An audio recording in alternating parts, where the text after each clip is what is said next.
The thing with Maryam salamun alayha was even when she was young, her birth was strange. It was mentioned in the Quran. Not many people's birth is mentioned in the Quran. And she, the mother was expecting a son, but she had a daughter instead. And Allah says, لَيْسَ الذَّكَرُ كَالْأُنْثَى. This girl is like no other boy. This girl is special. And by the way, please remember those words next time. Any of you, if you're expecting a child and that you were hoping, and your mother was hoping, and your father was hoping, and your extended cousins were hoping it's going to be a son, and you have a daughter, you remember that Allah didn't highlight the birth of a child like He did the birth of Maryam salamun alayha. It's an honor to have a daughter. It's a gift of Allah to have a daughter. And it's actually the behavior of the mushrikun to be upset that you had a daughter. ظَلَّ وَجْهُهُ مُسْوَدًّا وَهُوَ كَظِيمٌ. His face turns dark and he's depressed. He's swallowing his upset attitude because he had a girl. Girls are a blessing from Allah Azza wa Jalla, an honor. And it's a disrespect not only of the gift of Allah, but of the ayat of the Quran when you're upset that you had a daughter. You should be mindful of that. But that's on a side note. This child is born, she's actually given a special place in what was then the central house of Allah. And Zakaria alayhi salam used to take care of her, and every time he used to come to visit her to make sure she's doing okay, because she was dedicated living in the house of Allah. كُلَّمَا دَخَلَ عَلَيْهَا زَكَرِيَّا الْمِحْرَابِ وَجَدَ عِنْدَهَا رِزْقًا. Every time he'd walk in, he'd see fruits, food in front of her, and he'd say, where did you get these fruits? These fruits don't even grow here. And these fruits aren't even from this season. These fruits grow in the winter, these fruits grow in the summer. You have them in off season. Where did you get them from? She would respond, قَالَتْ هُوَ مِنْ عِنْدِ اللَّهِ. These come especially from Allah. These fruits come to me from Allah. Imagine somebody whose du'as are answered in a way that's special delivery from the sky of food for this woman.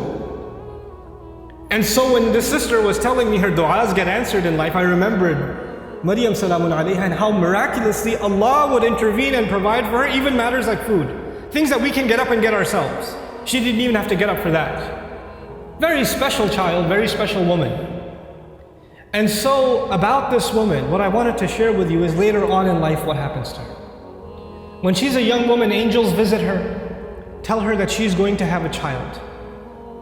The first thought in her mind, I'm not married. What do you mean I'm going to have a child? Lam yamsasni bashar. No man has ever touched me. What in the world do you mean I'm going to have a child? كَذَلِكِ قَالَ هُوَ رَبُّكِ. That is how your master declared it. I'm sorry, we're just here to deliver the news. We're not here to negotiate whether this is going to happen or not. That decision has been made. You're having a baby. Now she's in shock. What am I going to do? She's going to turn back to Allah and hope that this will not happen to her, but it's going to happen. And I'll fast forward a little bit for you, just so you appreciate what happened to this woman. After she had the baby,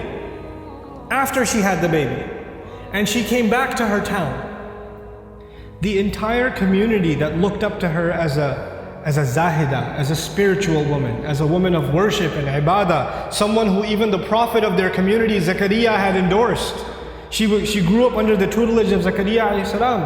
All the masjid community is standing there. She's walking back with a baby, and they all start collectively, together, start humiliating her.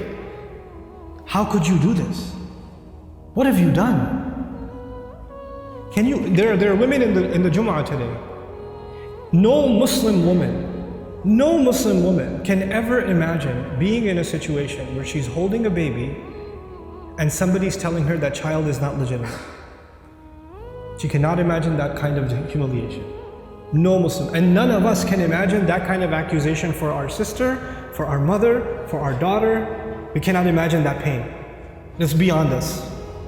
For the Muslim, our dignity is greater to us than our life. The sense of dignity Allah has given us is more valuable to us than even our life. And she knows that when she goes back with this baby, that's what they're going to say. It's one thing that they might be saying it behind her back. They're saying it in public, in front of her. In front of her. Now I want to take you back to how she dealt with this problem. Because no amount of dua she made is going to change what Allah has decided. Allah has decided that she has to face this. She has to stand in front of this. And what does she do? When the child comes, as she's about to deliver the child, she says, Ya laytani mittu qabla hadha. She says, if only I could die before this happens. Hopefully I die giving birth. It's all on her mind, because that will be an easy escape from what is coming. There is no other place in the Quran anybody ever wishes for death. This is the only one. Think about that. Why is it there? Allah Azza wa Jalla is acknowledging that sometimes people go through such traumatic, humiliating situations where they wish they were dead. Even that happens. That's how extreme her situation became. And Allah acknowledged that and recorded that in the Quran. Ya laytani mittu qabla hadha. I read this and I was just in shock. Like, how did she just say that? You know, our Messenger alayhi salatu wasalam told us, La yatamannayanna ahadukum al-maut. None of you should ever wish for death. You should not wish for death. That's not something you should say casually. And she's actually now wishing for death. Why? Because this is an extreme case. This is a crazy situation. And so, you know, the humiliation she will face is far worse than death. So she says, Ya laytani mittu qabla hadha. There are going to be, this is in the Quran for a reason, there are going to be people that are going to be in humiliating situations. And there's no getting out of it. There are going to be people that are going to have to face their family, that are going to have to face false accusations, that are going to have to face up to a mistake they made in the past. Who knows? And they're going to have to face that kind of trauma. And they'll have to find comfort in the example of Maryam salamun alayha. But she didn't stop there. She said, وَكُنْتُ نَسْيًا مَنْسِيًّا. 2 words, نَسْيًا مَنْسِيًّا. She uses 2 words. Common translations say, I wish I was dead, I wish I was forgotten. That's what the translation says. But there are 2 words of being forgotten. One of those words, nasyan, actually means I wish, even though, because she's away from the masjid, right? She's not back home. I hope nobody ever misses me. They don't even ask the question, where did Maryam go? I wish I could be invisible, forgotten from people's memories right now, and nobody even has the thought of me. This is nasi. Nobody even thinks I existed. There are people that go through the kind of depression and anxiety where they don't come out of home. They don't leave home. They don't pick up phone calls. They don't answer text messages. They get anxious being around people. They're going through so much trauma that they wish they were forgotten. As a matter of fact, even if somebody knocks on the door, they say, I wish they didn't remember me. I wish I didn't have to face anybody. They want to just crawl away, but just be by themselves. This is nasyan. And she's hoping already that she dies. And nobody even comes looking.